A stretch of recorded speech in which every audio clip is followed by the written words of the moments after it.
Okay, what if I told you the entire map of global trade is being redrawn, like right now, as we speak? Well, today we're going to dive into a really fascinating JP Morgan report that says Latin America is moving from the sidelines to the very center of the action. And we're not talking about some small tweak here. This is a massive, fundamental shift that could totally redefine the global economy by 2026. This single sentence from the report, man, it just nails it. It captures everything. For decades, Latin America was kind of seen as the world's pantry, just a place you go to get raw ingredients. But this report argues it's becoming the engine room for the whole world's industrial and energy future. It's a huge move from the edges of the map to the absolute center of it all. So how is all this going to happen? Well, here's our roadmap for today. First, we'll look at why the rules of the game have totally changed. Then we'll dig into the incredible treasure trove of resources the region is literally sitting on. After that, we'll trace the new trade superhighways popping up, weigh the massive promise against the very real pressures, and we'll wrap up with the big question for 2026. All right, let's jump right into part one. The world changed the rules. The big idea here is simple. The global economy basically took its 30-year-old playbook and just tossed it out the window. The old obsession with making everything as cheap as possible, that's been replaced by a new one, making sure things are secure and resilient. And this really lays it out perfectly. Yesterday's world was all about globalization. The goal was simple: make it cheap. It didn't matter if your supply chain stretched halfway around the globe. But today's world, it's a totally different story. Now it's all about resilience and security. Countries want to know for sure that their supply chains are safe, they're reliable, and yeah, they're a lot closer to home. And this leads to a key concept the report calls fragmentation. Think of it like this. Global trade used to be one huge party where everyone was invited. Well, that party's over. Now everyone's breaking off into smaller, trusted cliques of friends. So in this new game of global musical chairs, where does Latin America find a seat? Well, let's take a look at what makes the region so incredibly valuable all of a sudden. Okay, on to our second section, the treasure underground. And folks, this is where things get really interesting. This is the absolute core of Latin America's new power. Why? Because the region has the exact stuff that the future of tech and energy is desperately crying out for. And let's start with the big one, lithium.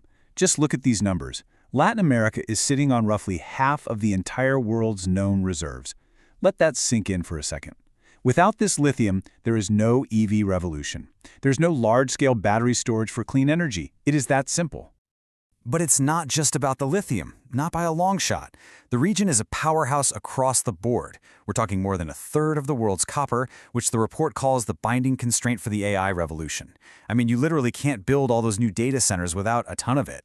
Then you add in silver for solar panels, rare earths for wind turbines, and you start to see the whole incredible picture. And this is where it gets really unique. Latin America has what you could call a dual energy engine. On one hand, it's got this massive world-class potential for renewables to power the green transition. But on the other hand, it also has these huge fossil fuel reserves to provide critical energy security while that transition happens. It's kind of the best of both worlds. So, okay, the region is sitting on a treasure chest, but how do you get all that treasure out to the rest of the world? Well, that question brings us right to our third point: new routes, new trade.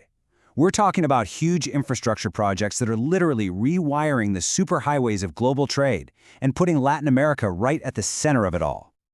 17 days. What's that?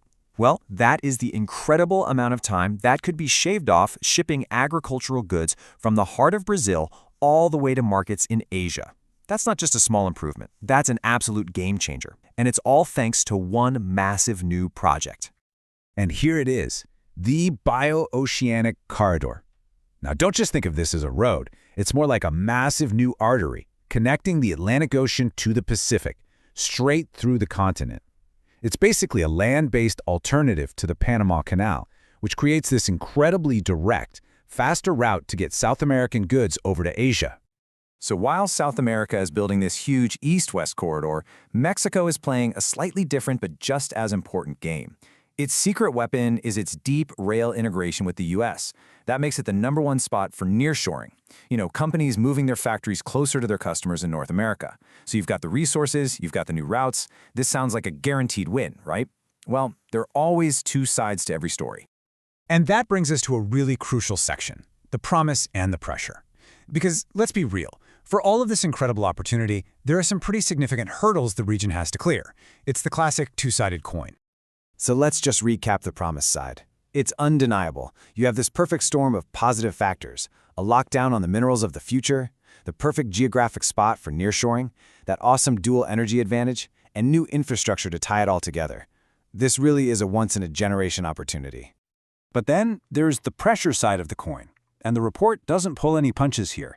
It points to the persistent risks of financial instability, the political volatility that can scare off the big, long-term investors, and that classic danger known as the resource curse. That's the trap of just digging stuff out of the ground and selling it, instead of using those resources to build real, lasting industries at home. So this is what it all boils down to as we look ahead to 2026. Will Latin America finally seize this incredible moment and step up into a leading role on the world stage?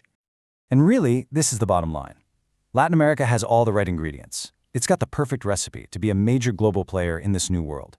But, as anyone who cooks knows, having the recipe and actually pulling off the dish, well, those are two very different things. The promise is absolutely immense, but so is the pressure to execute. And that, right there, is the question for Latin America heading into 2026.